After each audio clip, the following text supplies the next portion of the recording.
So today's topic will be about how to get family and friends involved into your fitness journey, or so to speak. Uh, for most of us, it's kind of a lifestyle, probably because of the history and how we perceive the world slightly kind of, we just enjoy being physically active. But can you open up and maybe talk about like psychological benefits and effects and maybe even drawbacks uh, that come from being surrounded with people? Because connection is extremely important, and oftentimes we make decisions based on who we have around.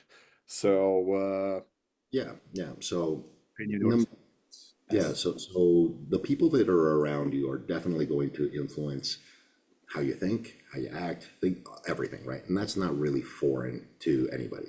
But this is also something that can be used to your advantage. Most people talk about this concept in terms of like, oh, these friends are not that good for you, etc. Or this group of people are people that you probably shouldn't hang out with very much because they drag you down, they zap your energy, that they're not really moving forward in life or things of that nature, right? But when it comes to fitness and like getting in shape and things of that nature, having kids, most people think of that as like a hindrance, as far as like, they're going to take up more time. I got to I watch them. always call people out on that, and I call them out because I say them, you have unfair advantage now. You have no excuse to not do cardio. Right. And that goes to, if you let them, kids will play inside and sit in front of a TV. But as somebody who, has their kids here at home all the time, because we homeschool and stuff like that, you find that you just need to kick them outside sometimes, right? It's one of those things. But then you find that they'll kind of fight you on it. But the moment they're outside, they are kids. They will find something, and it's never all day, right? Like, because kids are very sporadic in their thinking, right? So it's like you kick them outside, next thing you know, they're playing for 20, 30 minutes, and then they come back inside. But for those 20 or 30 minutes, they're running around like crazy. They're running around. They're chasing each other. They're throwing stuff. They're jumping. They're running, etc. And all kinds of things of that nature. When you, as the parent, just sit back and observe, it almost makes them stop playing. But when you, as the parent, join in or anything like that, that type of activity can go on for 30 to 40 minutes, no problem, right? So using that to your advantage as far as like getting exercise, getting cardio in and things of that nature, that is very, very beneficial. But it starts with just engaging with your family. This could be your kids, that could your wife, or all together. Just going outside for a walk, just having some kind of a routine where you guys regularly go outside. What ends up happening outside will be different most of the time, and because of the kid factor, because kids tend to be random, tend to be sporadic, and your job, your hack, right? You want to call it a hack as far as like being physical and bringing up your cardiovascular abilities and just moving, right? The fact that you're moving will benefit you in multiple ways. So that's not really a foreign concept for some people, but I wanted to highlight why. Like, why is that a good thing, right? There's the obvious, which is you're moving, right? You're moving, you're outside, you're getting physical activity, and those are all fantastic. But the environment that you're engaging in with loved ones like your kids is also beneficial from a neurotransmitter standpoint, a serotonin standpoint, kind of like what we talked about in the sexual performance podcast, which is, hey, anytime that you physically interact with another being, it doesn't have to be a human being, but any being, you release something called oxytocin. Not Most people call that the pleasure hormone. What it is it's an engagement hormone, right? You can get oxytocin release from just being lost in the woods because it's trying to get you engaged with the environment.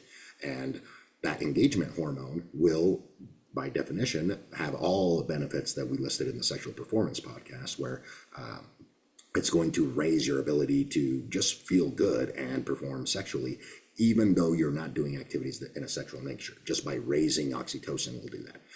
And again, it's your loved ones that you're doing these with, so oxytocin release is much more pronounced. So that's number one from a neurotransmitter and emotional standpoint and mental standpoint. It's very anti-stress. It's very anti-stress. It's hard to get stressed when you have oxytocin going on. Heart rate will tend to be lower. You tend to be having more enjoyment, and lots of reasons for just having that activity with your from a neurotransmitter perspective, having that activity with your loved ones. Now, from another perspective, the environment that you're engaging with is usually going to be outside. It doesn't have to be, right, like in the winter, right? If you have a big house or whatever, maybe you have like a playroom or whatever, and that's fine. But for the most part, this video is more dedicated to it's springtime and summer is coming, right? And that's why we're talking about it. But kids will be home, and most parents tend to feel overwhelmed when kids are home because they feel they need to entertain them, or they have a lot of activities that they're going to be taking the kids to, like baseball games, soccer games, football games, etc., all summer long. And for the most part, that can feel overwhelming as a parent. You're taking them to all these places, right? And you're going to be in the car a lot or whatever. And one of the things that I like to do is especially if they're going to sporting events, there's always usually a playground or some kind of play area that's going to be next to a sporting event. And just go out and play with your kids for 10-15 minutes before a sporting event, just showing up early or staying a little bit late. Like after the sporting event is done, your kids are probably going to still be playing. I know my kids are. Like they get done with their sporting event, next thing you know, them and their friends are over at the playground playing around. You go over there, you do some activities with them, play around on the playground, play tag, etc. 10-15 minutes of activity like that plays dividends in terms of all of the things that I just spoke about. One of the things that it also does is, because you're doing it outside and you're doing a lot of movement, tendons and ligaments are the things that you're probably going to be helping the most. And the reason for that is most of the activities you're going to be doing are bouncy in nature, or a little bit of jogging here and there, running back and forth, jumping up and down from objects and stuff like that. Those tend to make your tendons and ligaments make more mitochondrial water. Tendons and ligaments are piezoelectric, including bone. And what that means is anytime you do activity, any type of movement that's impactful or anything like that, or flexing of any kind, creates an electrical current in tendons and ligaments and bones. That's how they grow and regenerate. That action of making an electrical current is in the mitochondria. It's the electrical current that goes across the electron transport chain, and the byproduct of that is cellular water. So by moving around outside, you're going to have more energy and you're going to make more mitochondrial water. Now, why is that important? Because one of the major things that dictate how well you age is how much water you are made of as you age. When we're very young, under 10 years old, you're actually closer to like 85% water. You are a lot of water. And that actually allows for a lot of processes in the body that we've talked about, as far as like collecting energy from the environment, collecting energy even from your food. All of those happen at a much more efficient rate the more water you have intracellularly. As you age, you get less of that. And that's not really that hard to understand. Like when you're in your 60s, 70s, your skin even has a different texture to it because it is less hydrated. And, there's lots of products, makeup products, facial products to hydrate your skin more. They don't really work that way. There's nothing external that can hydrate cellular processes. Only internal processes can create internal cellular water. And so that's what I'm saying. Anyone benefit from like IV drips and stuff, like, because they are very, very kind of popular at the moment. And I also wanted to ask is, because people are now having kids in a later age, usually in their 30s, 40s, some guys will have their 50s. Robert De Niro, I believe it was like 84 or something, whatever. So specifically health for tendons and ligaments, would they benefit more if they went outside playing with their kids by exposing their joints to as much sun as possible? Because most will be so appearance conscious that they will cover themselves up as much as they can. Yeah, it will. It will definitely help. Especially from the tendon and ligament side of things. Just being out in the sun and moving out in the sun will create a lot more cellular water, especially in tendons and ligaments. There's something called meridian lines where all your fascia kind of meet and join into joints and stuff like that, because they're all connected, right? Your fascia from all your muscles all eventually go into tendons and ligaments at a joint, depending on the part of your body. And that means that any cellular water that's created at the tendon and ligament structure also by default hydrates some parts of your muscle tissues, especially at the end points. And that's actually where most tears are going to happen.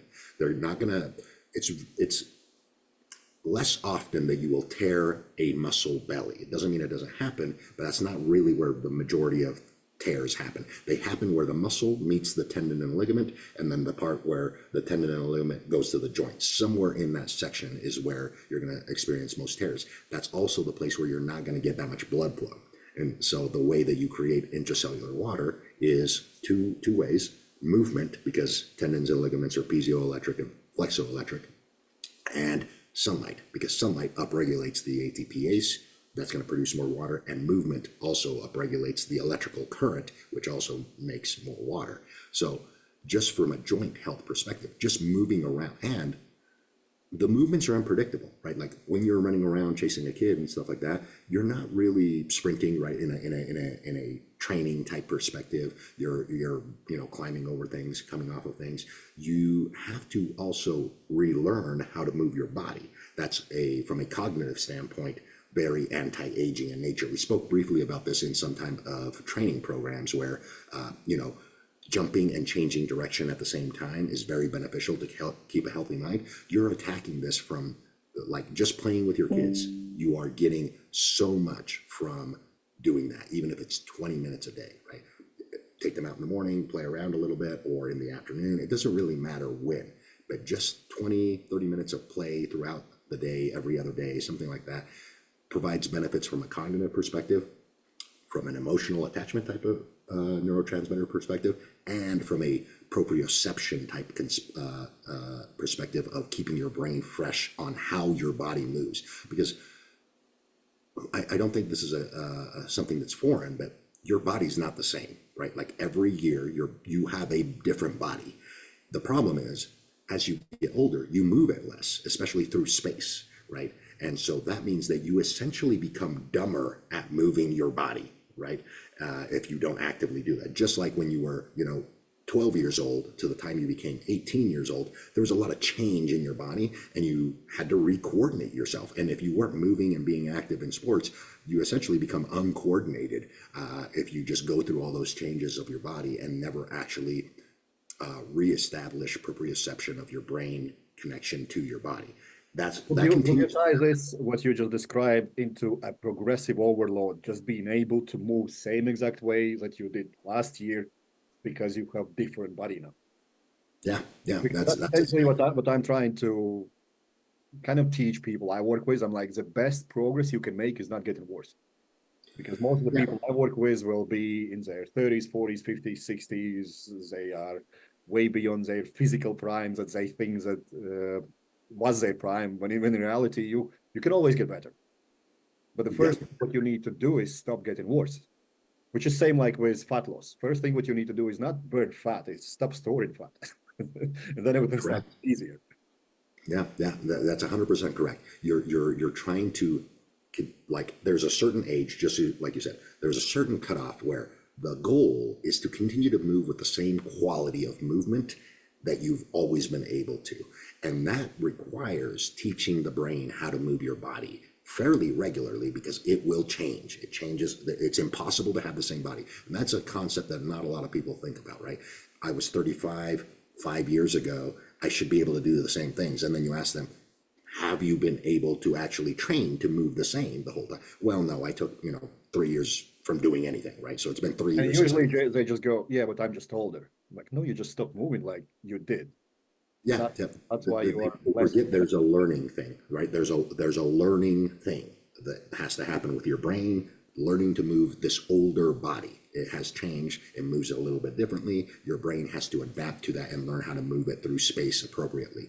And the easiest way to do that, that's not tedious, is play. It really is. which is why kids act the way that they act, right? Their body is changing way faster than an adult, right? From the moment they're born to the moment they're, full grown, 20 years old, their body has gone through an immense amount of change. The urge to move is a learning mechanism to learn how to move their body more efficiently. Now, that doesn't, in the modern world, doesn't necessarily happen unless you let that happen, right? Because kids are taught to sit still and pay attention and things of that nature. But hopefully they can get outside regularly, and they do learn that. If they're involved in sports, they tend to be that type of person anyway. Before you carry on, is there any like more time specific benefits on getting your kids, your friends, whatever involved into doing something physical together? Uh, like when I was growing up, we had neighbors that used to kind of swap every couple days who's gonna lead kids to play some games. So every night we used to do something. Like a couple others would just lead the way. So is there like maybe try to get them involved in a breakfast, because he knows it's time specific. Sun exposure will induce different types of kind of logical response. So is there For best times that you can say, hey, you know what? If your kid comes from school, that's the best time you can go out with them and catch up, or maybe before a sunset, or maybe on waking up, or what would be Yeah. your kind of peak times to get the best out of everything? Yeah, I would say, depending on your lifestyles, right? If your kids go to school and stuff like that, it may be the afternoon, right? So the afternoon is going to be a time where just about everybody can make it work. So that's why I tend to say, hey, when you guys get home from school or whatever, instead of asking them how school went, or instead of asking them what kind of homework they have, take some time to just play, just unwind, right? Like they just like when fathers get home from work, they tend to not want to do anything. They either want for me, it used to be, I go to the gym, right? Go to the gym, get some energy out, move around, etc. The masculine transition time. Yeah. So Very few understand it. yeah. And so anyway, so that's actually a really good time to do this, because you can do it without, if you're live somewhere where it's really, really hot, the afternoon tends to be cooling off. You can take your shirt off. You're not at risk of any UV exposure or anything like that. Same with your kids. You're going to get a lot of free infrared light therapy, especially in the summer because the days are so long. So basically, anytime after 4 p.m., you're getting a lot of infrared. And it's the same in the morning. The problem is most people in the summertime, it's probably completely doable, right? So in the summertime, I would say the 2 times of the day where you just really want to just kind of enjoy your family, or like get them outside and have this type of activity, would be in the morning for sure, especially if you have the time to do it in the morning. But if you don't, the afternoon is a great substitute. In the middle of the day, right, if you happen to work from home and stuff like that, the middle of the day is very advantageous, especially if your kids are going through puberty. If your kids are going through puberty, that's a very important time of day where they should be outside, and you should be kind of, how would I say, intentionally wanting to expose a lot of skin in that time of day for them to create all their sex hormones, because they're going to be creating them very easily. For you, you're probably trying to keep up with the same hormone production that you've had before. So it's a great time of day to have that kind of maintenance. Now, something I wanted to What bring would up. be the exact benefit in terms of would it help them better to control their mood, or because we know it's going to be like chaos in their mind? Yeah. So you will notice that the kids that tend to get outside more frequently have a more stable mental environment in terms of reactivity. In other words, they seem to be less reactive and a lot more. I don't want to say paying attention. That's not really the right wording. But they're just calmer. They're not overreactive as much, right? Like a situation presents themselves that they've been outside, or they even are outside. They don't tend to overreact quite as aggressively as if they've been indoors all day long. For example, they come home from school and they're very emotional, very reactive. That tells me that they have had a lack of sunlight for that day. Going outside and just decompressing, playing around a little bit, is enough to change the mood for them to the point where they're not going to be nearly as reactive. So in terms of specific benefits, it's going to be a lot with emotional regulation. So that they're more emotionally regulated the more outside time they get. Summertime is a great time for that. And coincidentally, because the days are so long, they can get exponential benefits because most kids that are in the school year, they don't get very much sun at all in the spring and in the fall. So summertime, because the days are so long, kids should definitely spend more time outside. Another hack to do this is having a lot of barbecues, right? Like just doing more outside cooking. That's actually a couple different things. Number one, you're outside, you're enjoying the outside and getting all those benefits that we've spoken about. Number two, you can't really cook fake food outside. It has to be real food. It has to be real meat, vegetables, etc. You can't really grill, like I don't know, a cake, right? Like you're not going to grill a cake. You're not going to grill junk food. You're just not going to really do it. It doesn't mean that people don't, buy those and take them outside. But for the most part, it's going to make the food that you cook more, it's the wrong word, healthy for you. It's not that it's healthy, it's just that type of cooking, that type of environment, and the type of food that you're going to have to cook if you're cooking outside tends to be food that's high in protein, tends to be food that's lower in fats. And if it does have high fat, it gets grilled off. You're going to be grilling vegetables. Again, those are very, like that concept of just cooking more dinners. I tend to do just dinner outside.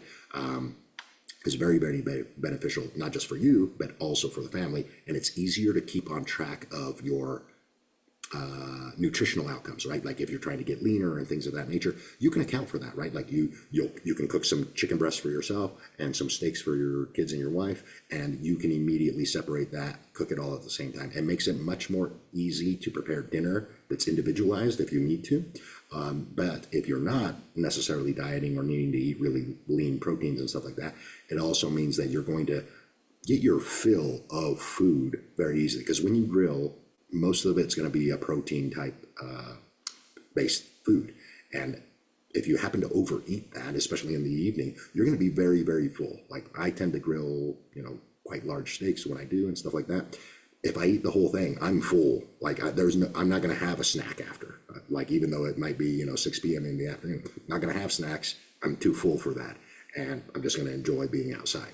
And that's a very, very good hack in terms of enjoying your family, enjoying good food, and easy to prepare. And you end up kind of enveloping things outside time with cooking and enjoying your family and enjoying good, high quality food. I can see a challenge here straight away because a lot of people will have, hey, let's have a couple bottles of beer and let's have a couple bottles of this and that, and you end up going like downstream. How do you work around those challenges? And is there maybe some kind of system you can implement? Like, hey, okay, we're gonna have a couple of beers, but let's have it just on a weekend, not every single day after work or whatever. That's usually what I say. Like I'm not necessarily against having some alcohol drink or anything like that when you're grilling. Like that tends to be fairly normal. I would abstain from either making it every day, or if you do end up making it more frequent, then a beer, right? A beer with your food. It's probably not going to do much, right? Like, but the concept of I'm going to be drinking while I'm cooking, right? That concept, I tend to tell people, yeah, don't do that, right? I'd rather you drink anything else than alcohol, because alcohol does have some pretty detrimental stuff when it comes to like digesting food in general, right? Like it stops all digestion because it's a poison and it has to actually be metabolized first. So I tend to make it, hey, if you can abstain from it and just do it on the weekends, that's probably going to be totally fine. Try not to drink more than a couple of drinks when you do it. But again, if you keep it only to the weekends, it's probably not even going to be that big of a deal, especially if the rest of your week looks pretty dang good. Now, that has a lot more to do with the concept of who are you hanging out with, right? So if it's your family, that tends to be an easy thing. Hey, I'm going to have a beer with my food. That doesn't seem to be a big deal. If it's your friends, right, that you grew up with or whatever, and they're heavy drinkers, that leads to a lot more inability to control how much you're drinking. Let's put it that way. And at that point in time, that's more of an assessment of your goal, right? What is your goal, and is this beneficial or not? You know, sometimes it's not, and you just have to make that call. That there does have to be some adulting going on as far as like the actual situation that you're engaging in.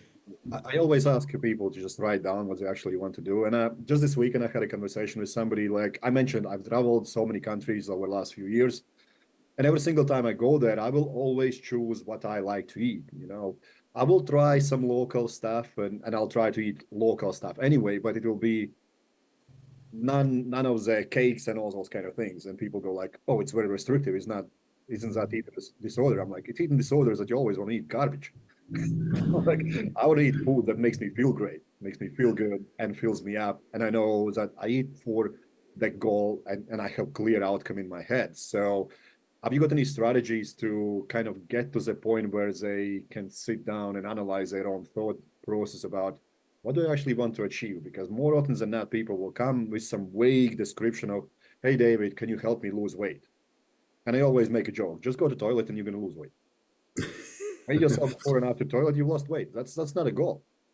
Yeah, yeah, That's a process, but it's definitely not a goal. My goal is to feel great, feel energized, sleep well, have mental clarity.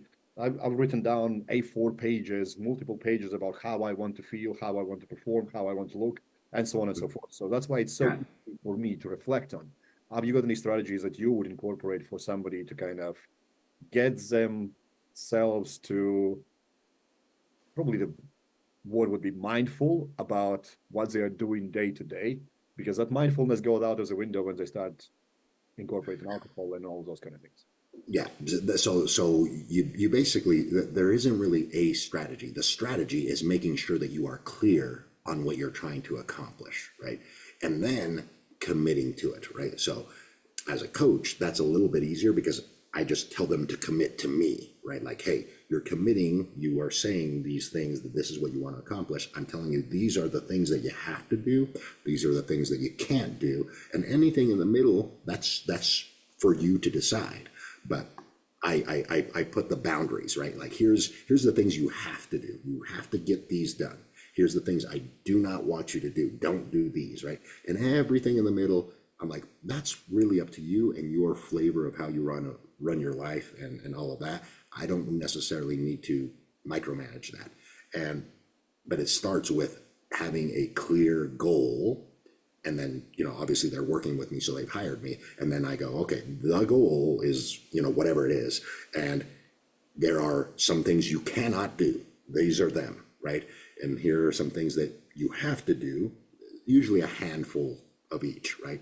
And the rest of it, they go, oh, so I can do kind of everything else as long as don't do these and make sure I get these done. I'm like, yeah, for the most part, right? If we find that there's a problem, then we'll address it. But for the most part, because the goal was clear, I can set these boundaries. And then once the boundaries are set, they tend to be fairly creative, especially females. Females tend to be pretty creative with like getting everything done that they need to get done, and not doing the things they're not supposed to do. They're not always perfect, nobody is, and men tend to be more, how would I say, they tend to wing it a lot more unless they themselves have mentally committed to a very specific task, right? So I find that men need actually a little bit more specificity, right? They don't get to be as creative because if they do, if you allow them to, they start doing whatever they want, right? Like basically is what ends up happening. Whereas with females, they clearly go, oh, these are the things I cannot do. These are the things I need to get done. Everything else I just kind of floated around. And that's I love fine. that you highlighted that because I always have different approach. Even if I work with a couple, that the husband and wife will have completely different approach because they're just not the same. They're completely different creatures. You paint them as much as you want that they're same. They're not. No, no, definitely not. Especially in the way that they construct their day-to-day life, right? Like, even though they're technically doing the same things, right? Like the things that you can't do, they're technically going to be the same for both. The things that you have to get done, they're technically the same for both. The problem is the way they get interpreted right here is completely different. A man needs a much more, hey, at this point in time, do this. At this point in time, do this. At this point in time, don't do that, right? Whereas a female just goes, okay, well, these are the things I got to get done. These are the things I can't do. And I'm just going to spread it all out wherever it fits. And not always, but for the most part, that's how it ends up working out. And so the strategies that I have found is just making sure that they are 100% clear on the goal and the path that needs to happen.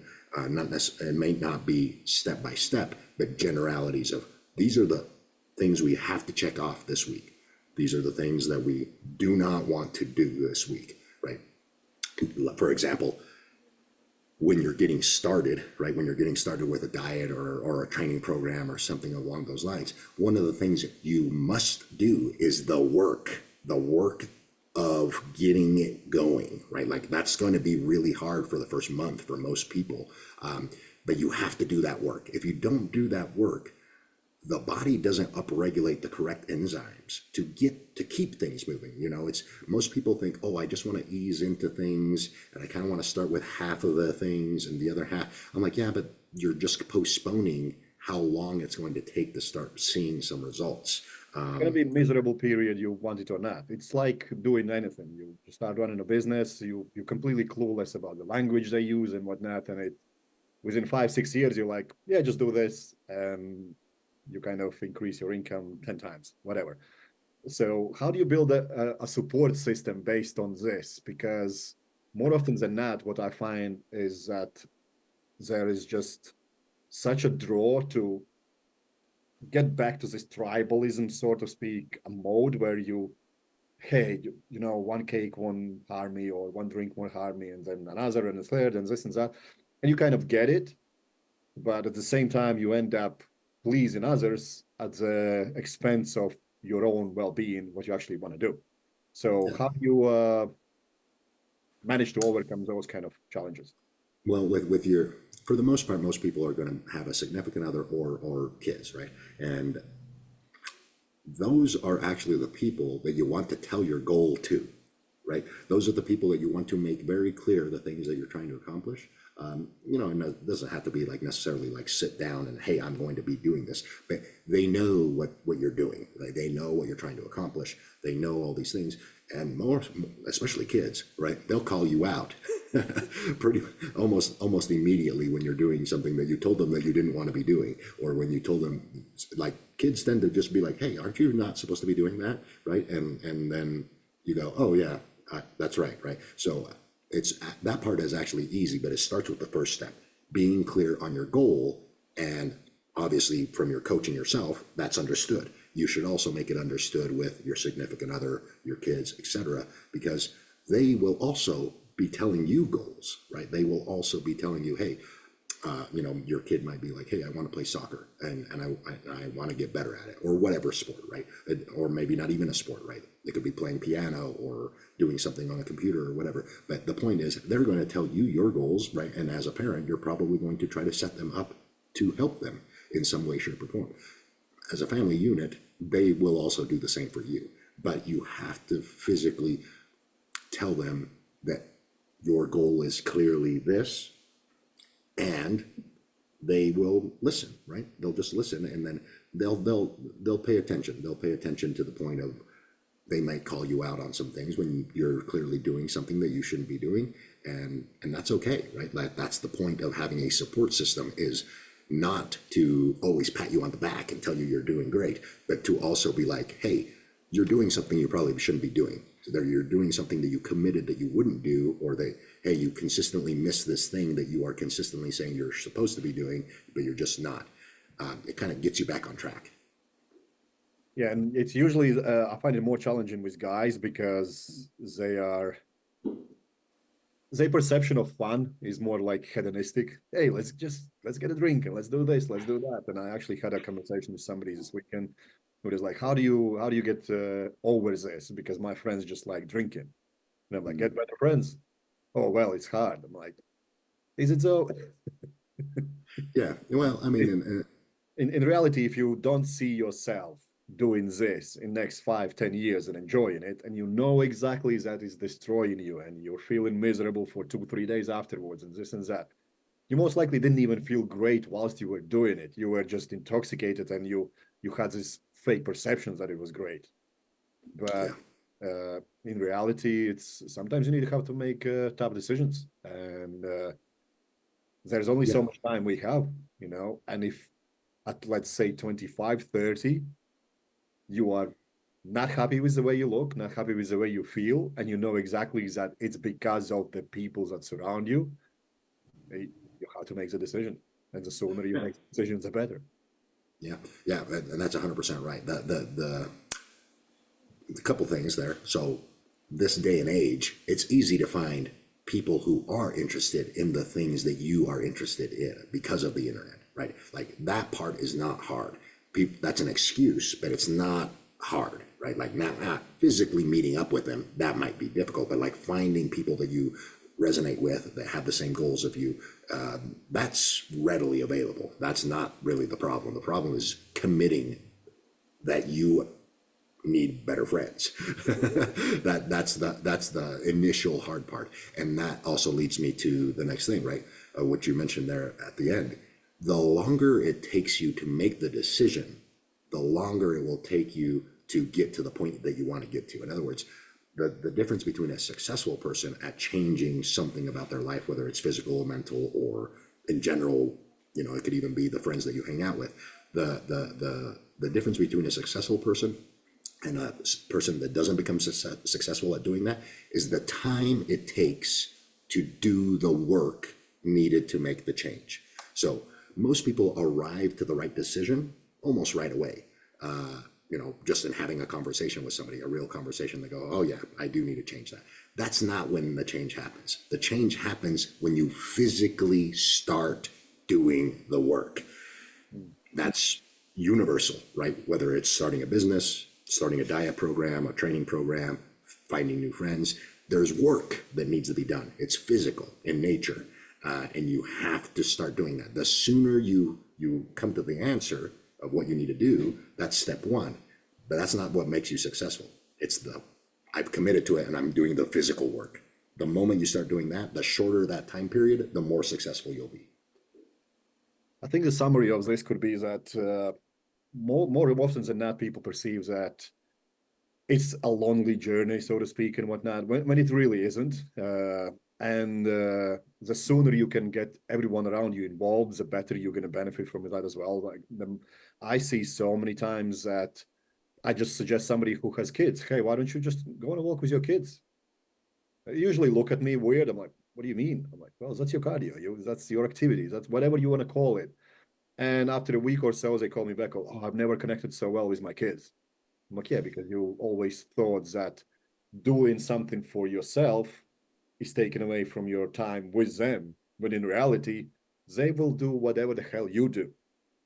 And if you lead the way, that to them shows that you actually care. So, and another thing is that physically, we know that any kind of movement is beneficial. You know, as long as you don't chop your arms off or whatever. It's like the more you move, the more your body will feel energized, and psychological benefits and all those kind of things involving your people around you is only going to benefit for everyone in long term, because we know that the one of the highest killers now is physical inactivity.